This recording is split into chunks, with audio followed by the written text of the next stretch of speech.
Bom dia, tudo bem com vocês? Vamos lá. A gente fala tanto de dados, né? A gente fala tanto de IA, e como foi falado, inteligência artificial sem os dados não funciona. Dados é a principal matéria-prima da inteligência artificial. E é isso que a gente vai falar hoje. Só me apresentando rapidinho aqui, sou fundador de Minhas Planilhas, comecei no Excel, tem muita gente que conhece da época do Excel, mas fui consultor, né, consultor de BI, de Power BI, e sou cofundador da CIA Inteligência também.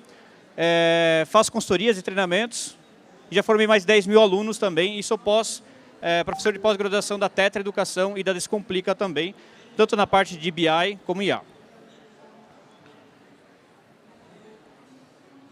Não está passando? Agora foi. Beleza, dados sem decisão é só barulho. Como a IA devolveu o humano ao centro. Então a gente tem muitos dados, só que tem muito ruído. Como é que a gente consegue extrair insights desses dados para tomar decisão, encontrar dor na sua empresa, encontrar algum problema para realmente atacar? Vocês já viram vários dashboards com muitos gráficos, informações, mas que decisão você toma em cima daquilo? Qual dor que resolve no dia a dia? E é uma das muitas coisas que a gente vê nas empresas, é ter dashboards, vários indicadores que estão lá. Que bonito lá está na TV. São várias informações e você não toma decisão em nada. Vamos lá. Muitas empresas então, não têm problema com dados em si, tem problema de decisão. Ela tem muitos dados, só que não sabe o que fazer com aquilo. E isso vem muito com o Data Literacy, que antes da era da IA, agora tinha o Data Literacy, cultura data-driven, que é a cultura de dados, que é o quê? É você na sua empresa ter esse carinho, cuidado, ter uma cultura de dados na empresa, onde é muito importante, onde cada pessoa faz o input e lançamento de qualquer lugar, saber a importância que aquilo pode impactar na decisão no final de uma empresa, é você ter validação de campos, onde você não pode digitar qualquer coisa naquele campo. Então, é muito importante as empresas terem uma clareza sobre isso, da importância que os dados têm para uma tomar decisão lá na frente. Tá? E por isso que eu digo, muitas empresas têm muitos dados, só que não sabem o que fazer com aquilo. E o que acontece? As pessoas vão lá, eu quero um dashboard para mim. Surgiu muito, né? Acompanhei desde o início do Power BI também.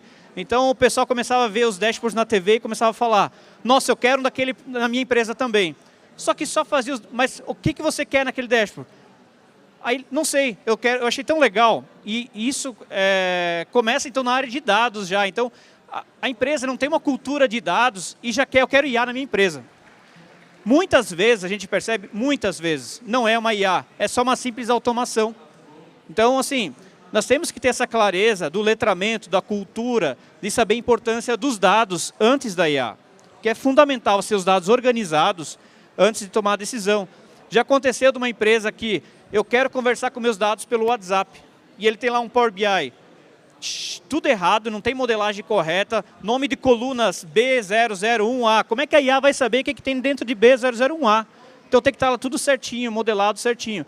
Então é muito importante a gente ter esse conhecimento de dados, né? No mínimo conhecimento de dados, para ter uma IA que funcione. Então temos que começar em dados. Outra coisa, todo mundo tem um dashboard, quase ninguém tem clareza. Aquela coisa que eu já falei. Que decisão você já tomou essa semana olhando um dashboard na sua empresa? Ele resolveu alguma? Você tomou alguma decisão? Isso é muito importante você perguntar. Uma dica que eu sempre dou nas empresas, ou para quem desenvolve dashboard, é o seguinte. Se você olhar aquele número está baixo, mas baixo em relação ao quê? Ele tem que ter sempre uma comparação. Então, eu tenho um número lá de... Eu tenho 15 mil pedidos. 15 mil é bom ou ruim? Comparado ao quê? Comparado a uma meta ou comparado ao mesmo período do ano anterior, do período anterior. E é importante, porque senão, 15 mil pedidos é bom ou ruim? Não sei. Mas é legal. Então, né, você tem que ter sempre uma ação em cima daqueles números, certo? O barulho que engana. Eu trouxe aqui 3 erros que transformam dados em ruídos. Exemplo, medir tudo, não entender nada. O que eu acabei de falar? O dashboard ele tem 47 KPIs e você não consegue tomar decisão em cima disso, você se perde, você olha lá e você não tem um storytelling, você não tem um storytelling lá contando a história dos dados para você entender como isso resolve um problema da sua empresa. Então a gente vê muito dashboard bonito na internet, só que poucos, mínimos, resolvem o real problema da empresa. E é isso que a gente vê muito por aí. Segundo, automatizar o caos. É o que acontece muito desde a época que veio a automação, com IA agora também, que é o quê? Não adianta você ter um processo ruim e querer automatizar um processo ruim. É isso que a gente consegue identificar dentro das empresas também, que é o quê? Você vai lá, ele quer IA na empresa, mas antes tem que arrumar a casa. Tanto que eu já falei, primeiro em dados e depois a automatização. Ou automação, o entender o processo. Muitas vezes o processo está errado. Só arrumando o processo, botando uma automação, ele ganha uma produtividade enorme, sem precisar implementar IA. Então temos que entender isso, entender o processo, entender a dor e implantar a IA naquele processo já corrigido, né? Então, como eu coloquei aqui, IA em cima do processo ruim é um processo, um caos automatizado. Só isso, não vai resolver o problema. E não adianta trocar o motor se a estrada está errada. Então, se eu tenho uma estrada errada, não adianta trocar de carro, trocar motor, vai continuar dando o mesmo problema. E terceiro, medo ou fé cega na IA. É um dos problemas que acontece, e acontece muito, tá? Muito. A IA vai roubar o meu emprego. Né? Vocês vão ver muita coisa por aí. Né? E já está acontecendo algumas coisinhas, mas não é que vai roubar o seu emprego. E não é o principal objetivo. Né? Ontem a gente teve uma palestra muito legal aqui sobre isso, que às vezes você quer substituir uma pessoa e a empresa perde cultura, perde o fit, a empresa fica fria, o cliente não consegue falar com um humano e acaba que você reduziu o custo, mas seu cliente não está feliz. Né? Então, e a ideia da IA não é realmente roubar o emprego, tomar o emprego de alguém, e sim potencializar aquilo que as pessoas são boas. Exemplo, o dev vai acabar.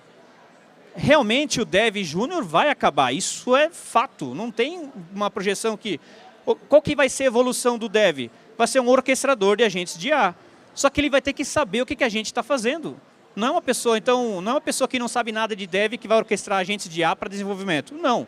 É alguém que sabe validar, criar um agente que sabe planejar, que sabe fazer testes, que sabe desenvolver, e ele vai ter que saber orquestrar esses agentes, entender o que eles estão fazendo e validar no final. E é isso que nós temos que entender, né, de o que é na profissão, entender o que vai ser promovido, deslocado, o que realmente vai acabar e o que realmente vai potencializar você. A maioria dos processos, a maioria do que IA está fazendo, vai fazer, é potencializar o seu conhecimento.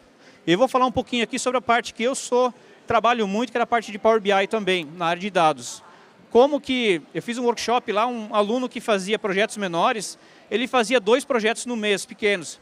Agora ele consegue fazer 5 até 6, ele falou lá que ele está conseguindo fazer por causa da IA. Por causa da automatização do processo, ou seja, ele conseguiu ganhar, né, tempo, ganhar mais cliente, mais dinheiro por causa da IA, ok?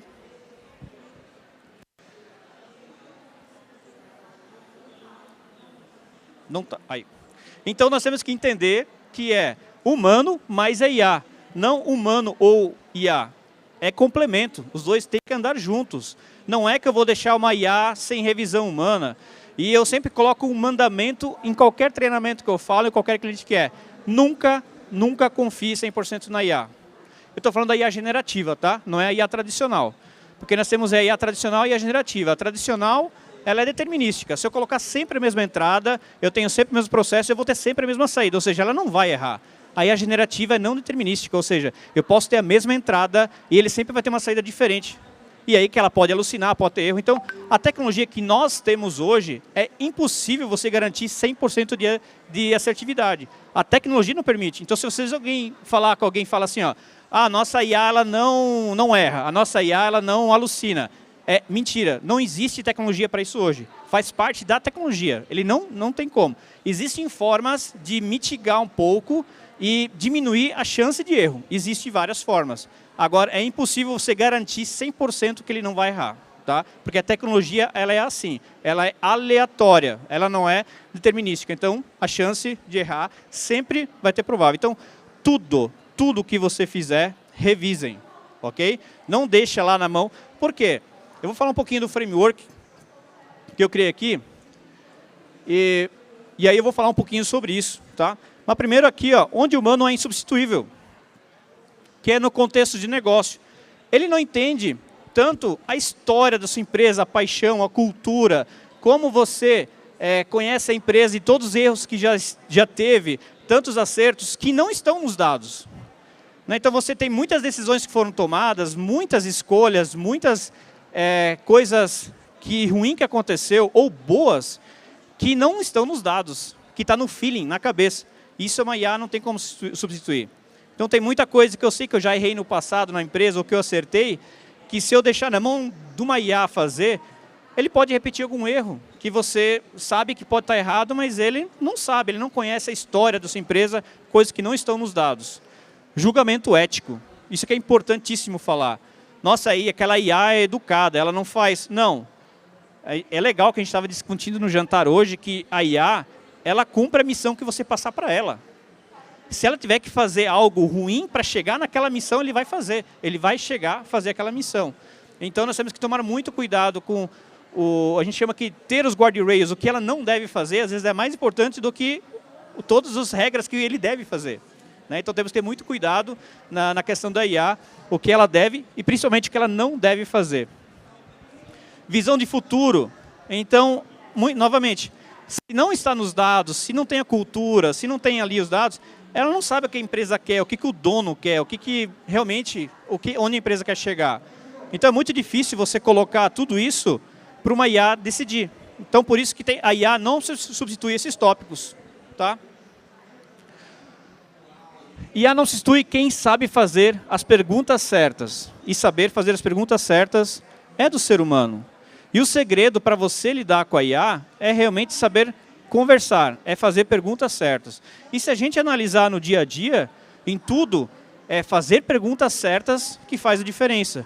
Tanto no pessoal, conversando com pessoas, resolvendo problemas na sua empresa, resolvendo problemas do dia a dia, inclusive com a IA. É saber fazer a pergunta certa. E a gente fala de engenharia de prompt, né? A gente fala de prompt, conversar, é saber fazer a pergunta certa. Se a gente analisar, a IA é uma revolução mais democrática da história. Tivemos várias revoluções, porque hoje toda empresa tem acesso praticamente à mesma tecnologia.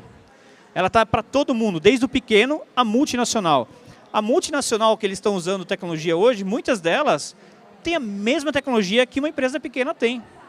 São os agentes, eles só têm mais grana para botar talvez uma coisa local, uma tecnologia que seja mais rápida, uma ferramenta, mas a tecnologia da AI mesmo, ou seja, ela é democrática, ela chegou para todo mundo. Então, só que se ela chegou para todo mundo, é democrática, o que vai diferenciar a minha empresa de um concorrente? É como usar a IA de forma estratégica. Porque usar IA todo mundo pode usar. O que vai diferenciar de usar IA é usar IA de forma estratégica. E aí eu criei um framework que se chama DCARE. Direcionamento, comunicação, avaliação, responsabilidade e evolução. Eu vou explicar rapidinho para cada um deles o que é. Direcionamento. Direcionamento é uma das partes mais importantes quando se for implantar IA numa empresa ou falar de IA numa empresa, que é o quê? Eu tenho que saber o que eu tenho que delegar para a IA e o que eu não devo delegar para a IA. Isso é mais importante do que fazer um prompt da IA, querer fazer um agente fazer coisa certa, que é o quê? Tem coisas que eu não posso tirar minha responsabilidade. Tem coisas que eu devo fazer, eu não devo delegar para uma IA. Então o direcionamento é o quê? É eu saber o que eu delego para uma IA e o que eu devo fazer. O que eu devo... Né? Então, novamente, é importantíssimo.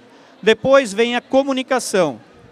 Como você se comunica com a IA? Como você conversa? Como é que você define o que ela deve e não deve fazer? Definir guardrails, como fazer a pergunta certa, como eu conseguir passar para ele o contexto correto para executar a minha missão no final. Que é importantíssimo. A IA é contexto, né? Então, quanto melhor o contexto, quanto mais específico eu for, mais assertiva ela fica, melhor ela entrega. Então, isso é fundamental. O contexto. E o contexto é isso. É saber o que ela deve fazer, como ela deve fazer, o que ela deve entregar, que ferramentas ela deve usar e, principalmente, o que ela não deve fazer. Principal.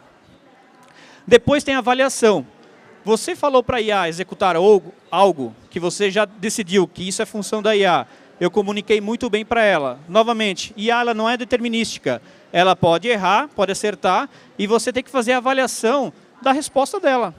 Você tem que medir isso, você tem que verificar, revisar a avaliação. Então é importantíssimo. Alguém já viu na internet matérias, alguém mandou no e-mail para a pessoa respondendo e no final do e-mail está escrito assim, ó, quer que eu continue escrevendo num formato mais formal ou não sei o quê.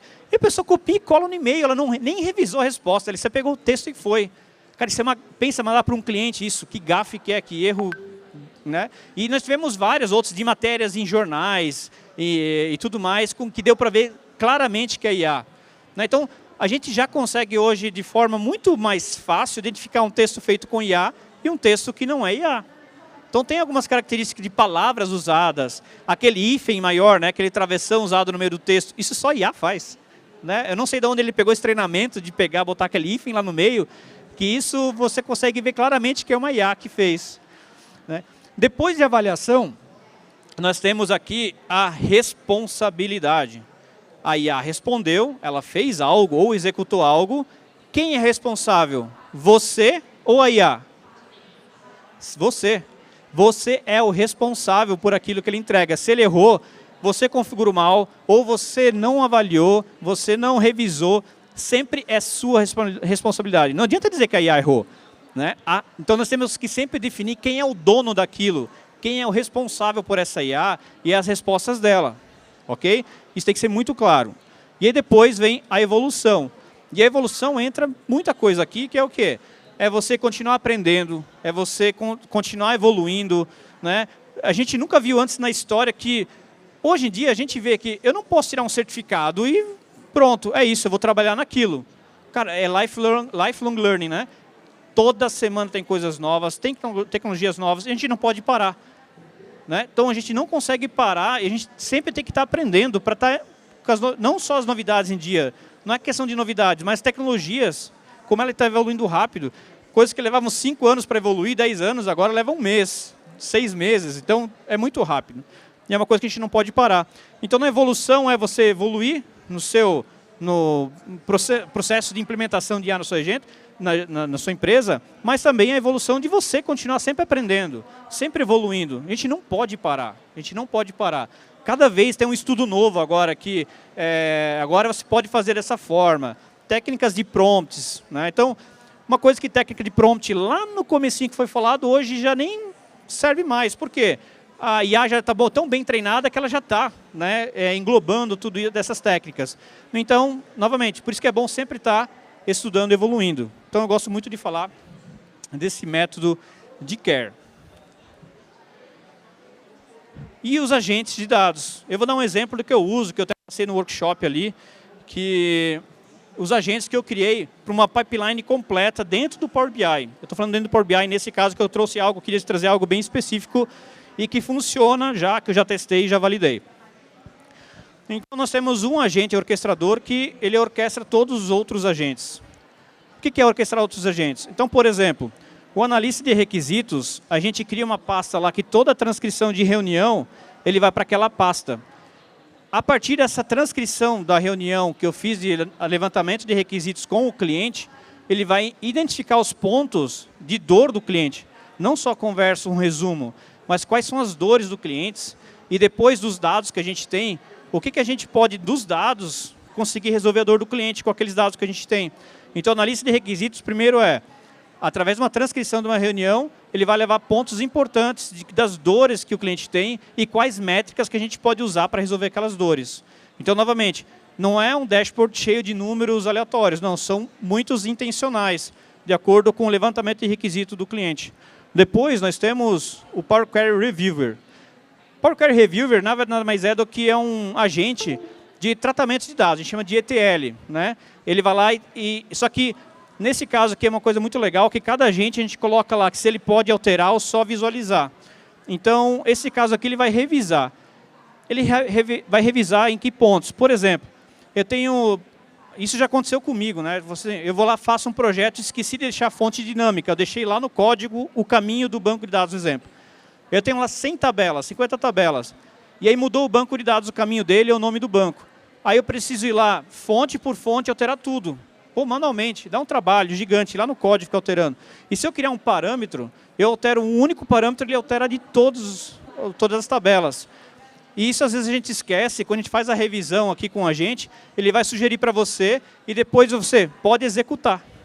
E ele pega lá 50 fontes de dados, coloca a fonte, cria o parâmetro para você e, cara, isso é sensacional. É sensacional.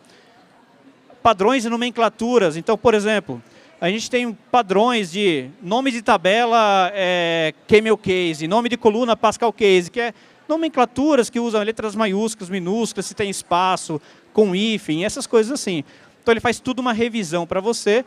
Você revisa tudo, novamente, por isso que ele não executa na primeira vez. Ele vai revisar e você que toma a decisão se ele pode executar aquilo ou não. E aí você, beleza, pode executar.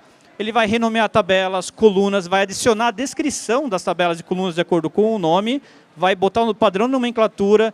Se tiver fonte de dados dinâmicas, ele vai criar um parâmetro e adicionar em todos os códigos. Existe uma tecnologia de query folding que melhora a performance lá da fonte de dados. Ele vai te avisar do query folding, e ele vai te dar dicas de como contornar, o que você fez, né, melhorias. Ele é muito bom. Depois nós temos o Data Modeler, que é modelagem de dados, que é relacionamento entre as tabelas, sobre performance dos seus dados, do seu modelo. Então ele vai analisar toda a modelagem de dados e vai sugerir qual relacionamento, qual tabela relaciona com qual tabela e tudo mais. Depois vem o DAX Specialist. O DAX Specialist é quem trabalha com Excel, como se fosse a fórmula do Excel.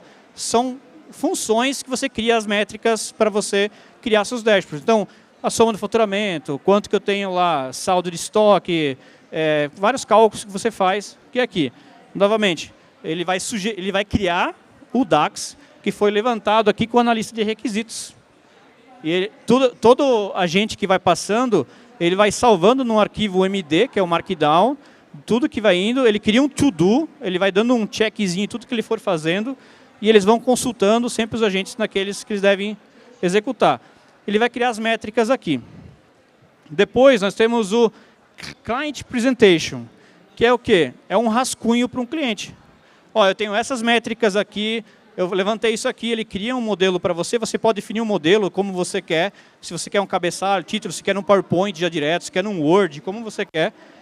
Ele cria uma apresentação para o cliente para você ir lá e validar com o cliente. Ó, essas métricas que a gente tem no seu banco de dados, se você quiser já validar um número, alguma coisa, fazer com ele, você vai lá, beleza, é isso que o cliente quer? Aí nós vamos lá para o PBR Report Builder. PBR é o novo formato do Power BI, que você consegue criar visuais agora com um agente de IA também dentro do próprio Power BI. E ele vai lá e cria. E é legal porque a gente trabalha com agentes e o que mudou completamente a forma de a gente usar os agentes são as skills. As skills nada mais é do que você dar um playbook para aquele agente. É uma apostila. Quem tem empresa é um POP, procedimento operacional padrão. Aí você dá um POP para ele, ó, para fazer esse processo aqui você tem que fazer isso, ó. Abra isso, execute aquilo, depois faça aquilo. Então você dá um passo a passo para ele. Então cada agente aqui ele pode ter um ou mais skills. Então, por exemplo, o PBR Report Builder, ele tem uma skill de entender como é que é o formato do PBR. Por quê? Isso que é muito importante. Toda LLM ela tem uma data de corte, né? Então, por exemplo, agora dezembro de 2025 tem a data de corte do GPT 5.5, um exemplo. A partir dali, ele só não tem as atualizações que nós temos. Ele precisa o quê? Pesquisar na web para conseguir as informações. Porque senão o treinamento dela só vai até dezembro de 2025. Né? Se você deixar ela offline e perguntar que dia é hoje, ela não vai saber. Ela vai falar que é 31 de dezembro de 2025, por exemplo. Né? Ela precisa consultar uma ferramenta, navegar na web para descobrir que horas e dia é agora. Tá? E o que eu fiz no PBR aqui? Como é uma coisa muito nova, não tem no treinamento dela. E aí o que eu fiz? Eu criei um documento de como é o formato PBR para criação de relatórios. E eu coloquei aqui boas práticas de visualização de relatórios. Quem cria dashboards aqui? Tem alguém que cria dashboards aqui? Ah, tem uma galera legal. Vocês já viram o livro Data Storytelling da Colin Bonner? Alguém já viu? Alguns viram. O que eu fiz? Treinei esse agente com as boas práticas da Colin Bonner. Ou seja, se ela vai criar um gráfico novo, no Power BI, quando você cria um negócio chato, você tem que criar um gráfico, tem que clicar o título do eixo, tira o rótulo, ficar formatando. Ele já vai fazer certo. Se eu tenho rótulo de dados, eu tiro o valor do eixo, eu deixo o gráfico mais limpo possível. Então, assim, ele já vai criar de uma forma... Eu fiz os testes lá, mostrei para os alunos, eu fiz criando um dashboard com o Copilot, com somente o Cloud sem skill, e uma com Cloud, com Skill, com o PBR e o Data Storytelling. É outro mundo, é outro. Ele cria praticamente pronto para você, mínima coisa você vai formatando, mas é mínimo. Então, isso aqui é incrível.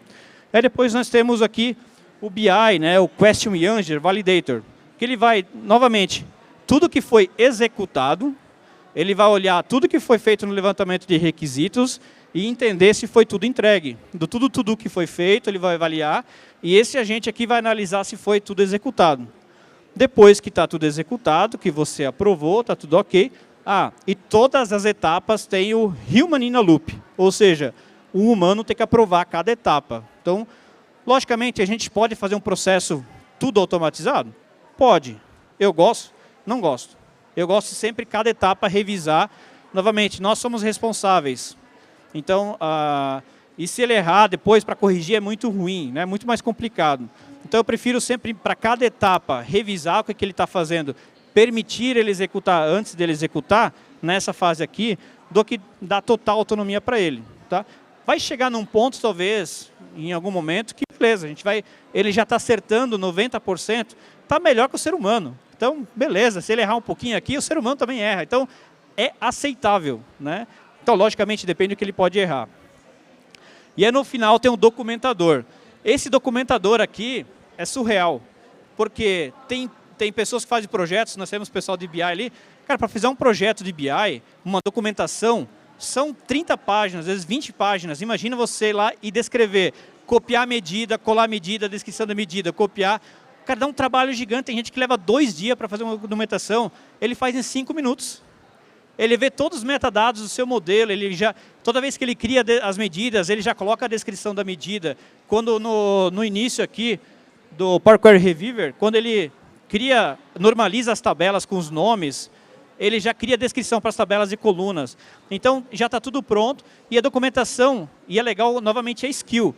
Você dá um skill, um playbook para ele, que é o quê? Eu tenho esse Word na minha empresa, com essa logo, com essa sequência. Essa aqui é a documentação padrão da minha empresa. Eu dou lá para o Cloud e falo assim, eu quero criar uma skill para um agente usando esse meu padrão de Word de documentação. Ele vai entender a fonte, a cor, o logo, cabeçalho, rodapé, índice, tudo. E quando ele for criar a documentação, vai ser sempre o padrão da sua empresa. Então, coisa que levava 2 dias, às vezes, agora ele cria em 5 minutos. Isso aqui é surreal, é muito bom mesmo. E um projeto, novamente, a pessoa que levava... A gente está falando de projetos pequenos, né? A gente tem projetos de meses e tem projetos de 1 semana, de 3 dias, que é uma coisa muito pequena, específica.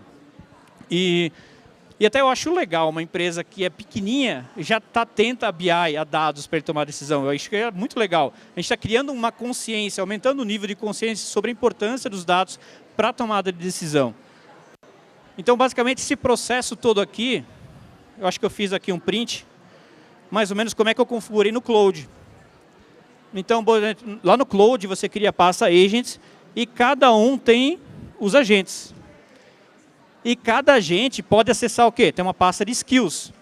Então, cada agente pode pegar o BI Documentation, o Client Presentation, o Data Viz, o DAX, modelo dimensional e assim por diante vai. E, novamente, cada agente ele pode acessar 2 de uma vez. Por quê? Para criar um relatório, eu posso usar o TMDL não, o PBR. Mas para ver a questão da modelagem de dados, eu preciso saber entender o formato TMDL, que é um formato basicamente novo, de 1 ano ali. Então, todas as skills que os agentes precisam para entender e criar. Então, quando eu começo pelo orquestrador para executar um projeto, e dentro disso aqui tem vários outros arquivos Markdown, qual que é a diferença de um agente de uma skill, né? Cara, o formato é basicamente igual. O agente, você tem lá um cabeçalho em YAML, que a gente fala que é o quê? O nome do agente e a descrição dele. É isso que o agente carrega para saber quando precisa carregar. Opa, ele está falando de relatórios, criação de relatórios, dashboards. Ou preciso usar esse agente aqui. Aí ele vai carregar todas as skills desse agente, os prompts e instruções. Então, isso aqui você deixa bem estruturado aqui. Aqui. Aí tem outros arquivos lá dentro, que é o to-do, o Context Project, que é o contexto do projeto que você pode preencher ou deixar ele preencher de acordo com a transcrição da reunião. Você configura conforme você define.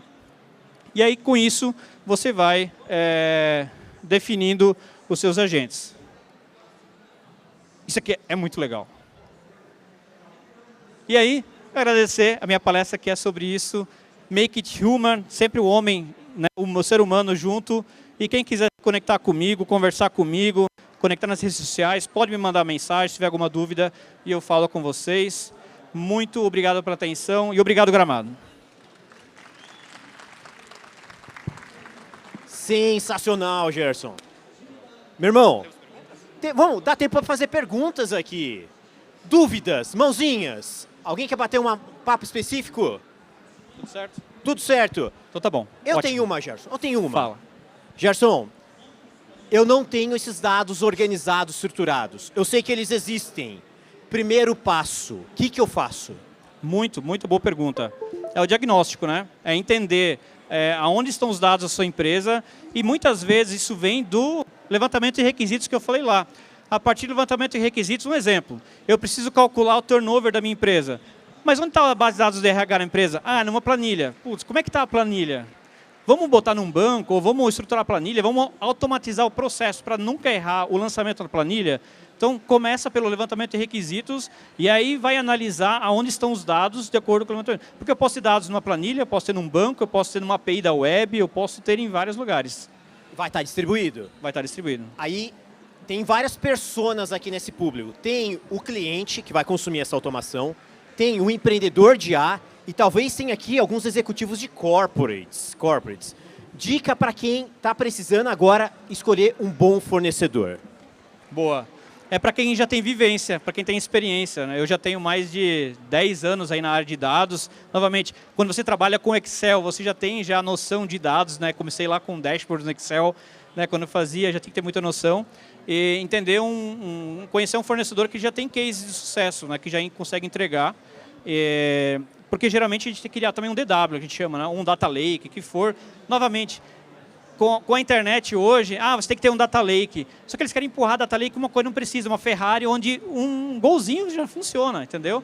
Porque ele não vai... mas se você escalar um dia, cara, ele pode escalar daqui a 20 anos, ou ele pode morrer até lá. Então, assim, não precisa... tem que ter um data lake. Não, nem sempre. Então, é saber entender as dores, entender o que a empresa realmente precisa para adaptar naquilo que ele precisa. Fantástico. Pessoal, uma salva de palmas para o grande Gerson. Gratidão pela contribuição, meu irmão. Obrigado.